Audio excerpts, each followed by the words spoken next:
Hola, hola amigos, bienvenidos una vez más a nuestro programa Aprendiendo con Angis. Hoy hablaremos sobre la lingüística textual y la importancia en nuestra vida cotidiana y profesional de la comunicación social y periodismo, así que no te despegues. Bueno, Paola, imagínate que la lingüística es una ciencia que tiene como objeto de estudio el lenguaje, capacidad que tenemos como humanos para podernos expresar. Eso nace y se desarrolla en nosotros. En la lingüística está presente la lengua, que es un código de signos que nos permite la comunicación. Está el dialecto de acuerdo al territorio, la jerga, la fonética, etc. Entonces lo que hace la lingüística es estudiar el lenguaje. Sí, Angie, pero antes del siglo XIX no era considerado como ciencia. De hecho, en esa fase precientífica era más de reflexión del comportamiento y filosófico sobre su origen y función. Por eso nos devolveremos en el tiempo basado en el documento La historia de la lingüística, fuente Wikipedia. Todo comenzó en el mundo griego con el filósofo Platón, donde se preguntaba hasta qué punto el lenguaje era natural y hasta qué punto convencional. Entonces, Sócrates también se interesó por esas mismas preguntas, al igual que Aristóteles, quien tomó el interés por el lenguaje de la retórica y crítica literaria, en el que comenzaron a usar el método de la gramática con el fin de enseñar. Ahora, en este momento nos vamos a ir a la época helenista. En esa época, en el imperio de Alejandro Magno, la lingüística se ha vuelto demasiado importante porque se hablaba demasiadas lenguas y por esa razón se crearon unos institutos para enseñar a los miembros del ejército dominar esas distintas lenguas. Ya en el mundo romano, en ese entonces, la teoría de la gramática junto a la lingüística estaba demasiado presente. Los romanos lo estudiaron y estructuraron lo que era la gramática latina. Años más tarde, en Europa medieval, estaba la gramática especulativa. Es un aporte a la teoría de la gramática universal, y es que gracias al estudio de las lenguas vernáculas, que son la interacción de muchas culturas que van influenciando el idioma, los gramáticos llegaron a la conclusión de que todos los seres humanos tienen la capacidad de aprender un lenguaje.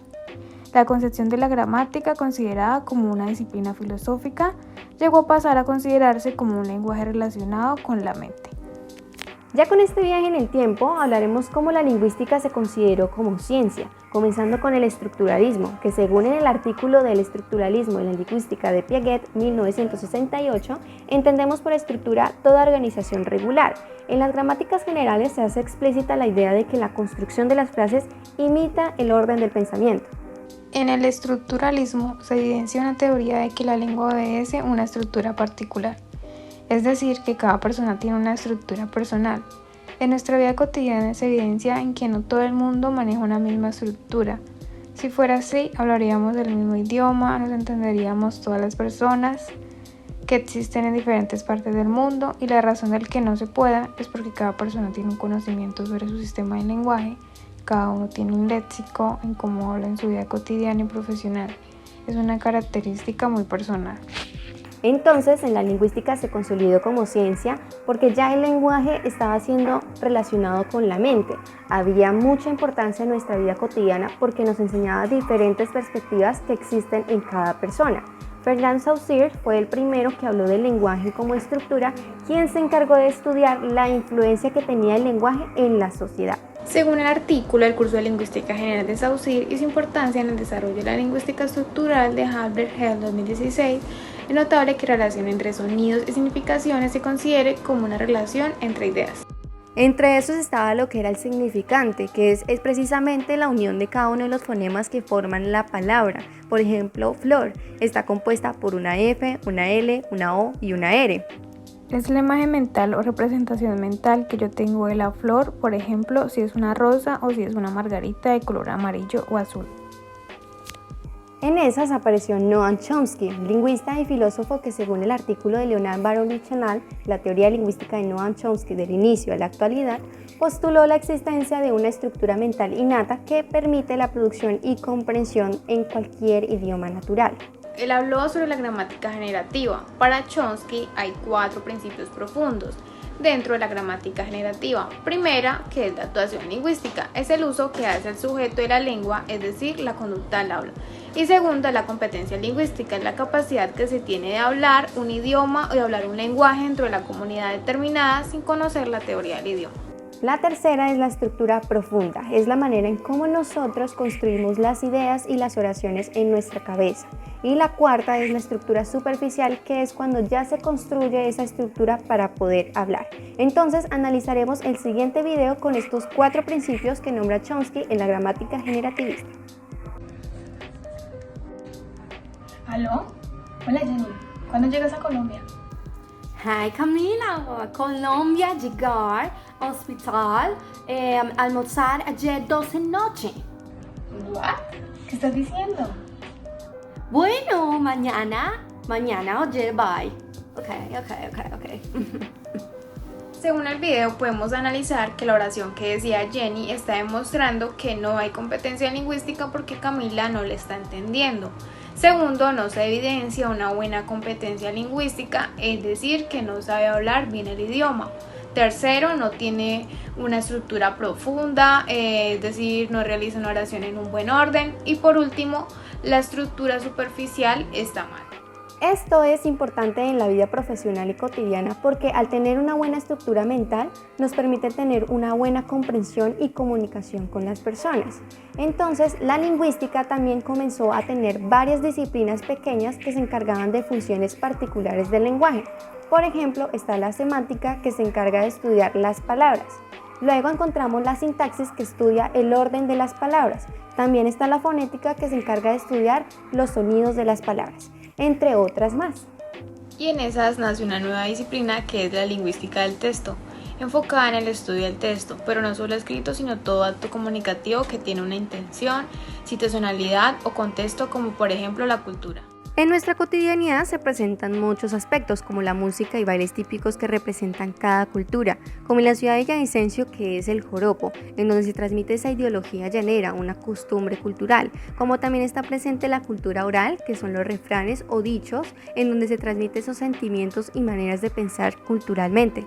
Esto nos permite obtener conocimientos de culturas diversas que transmiten diferentes ideologías por medio de esa intención comunicativa. El lingüista Bandit estudia la función de la lingüística en la sociedad, creando así el modelo estructurado de lingüística textual. Bandit analizaba diferentes disciplinas a nivel textual. La lingüística textual habla de interdisciplinaridad, quiere decir que ya no estudia la lingüística por aparte, sino que toma aspectos de otras ciencias.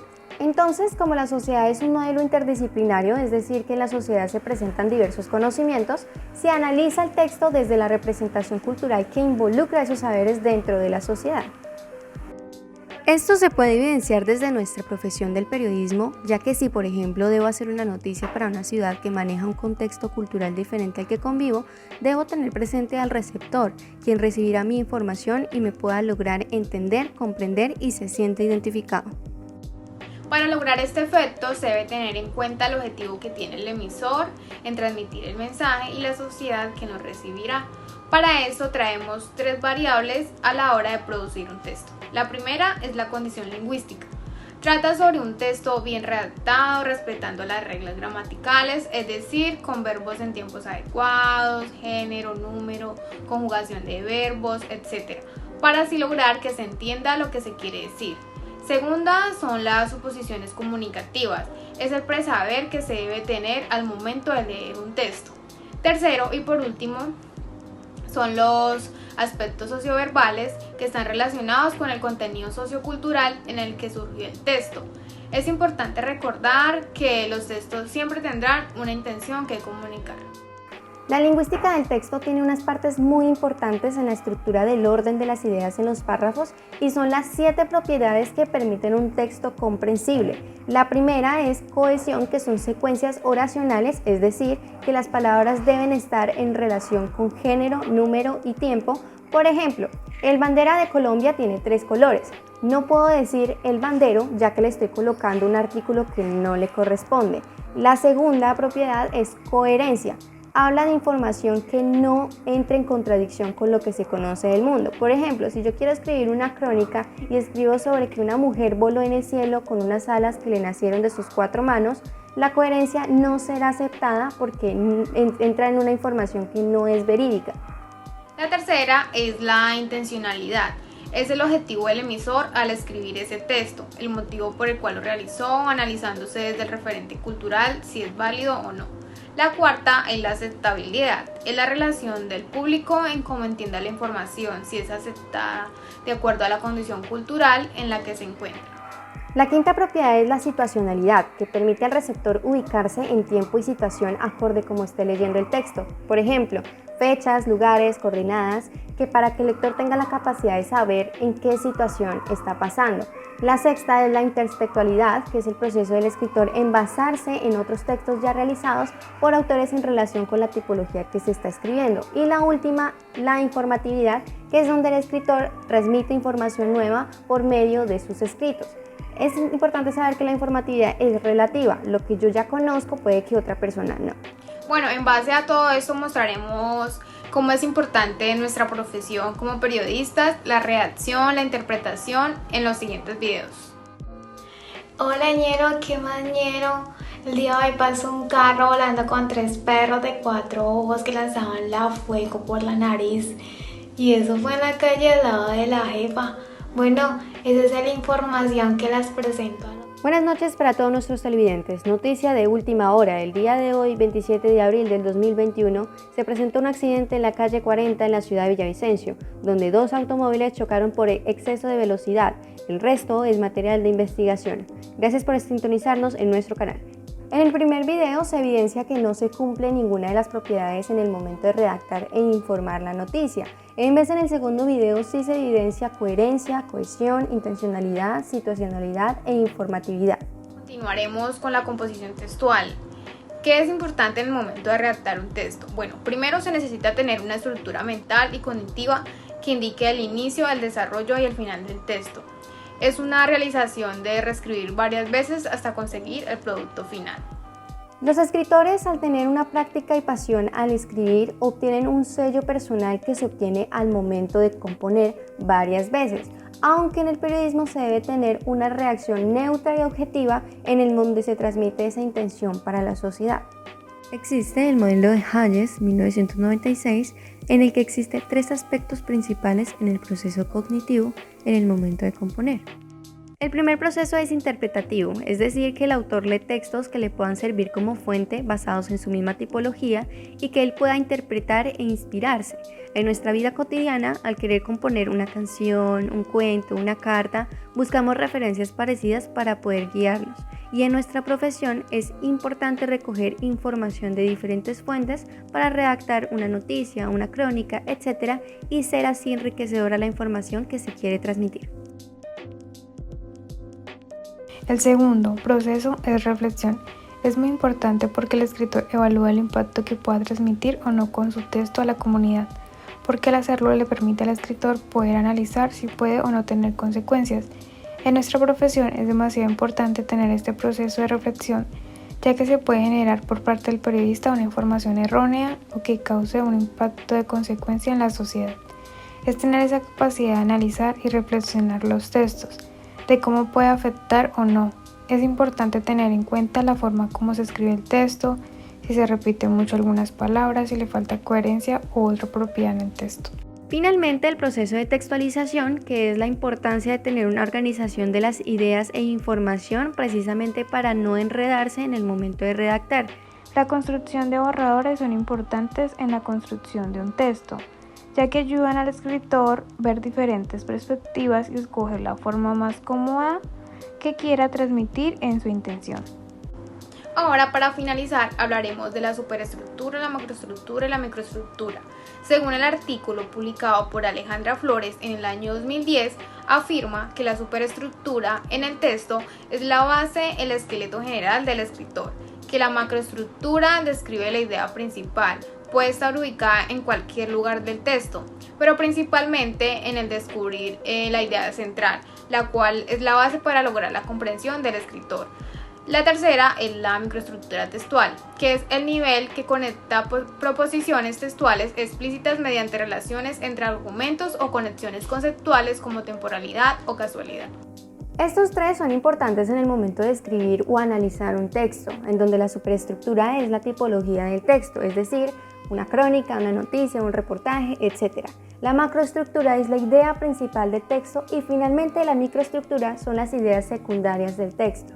Esto es importante en nuestra vida cotidiana y profesional en el momento de analizar un texto o escribirla. Estas son las formas en cómo se puede tener una estructura que sea comprensible para el receptor. Bueno, muchas gracias. Hasta aquí fue todo por hoy. Espero les haya gustado y les haya aportado en su vida cotidiana y en su vida profesional. Hasta la próxima.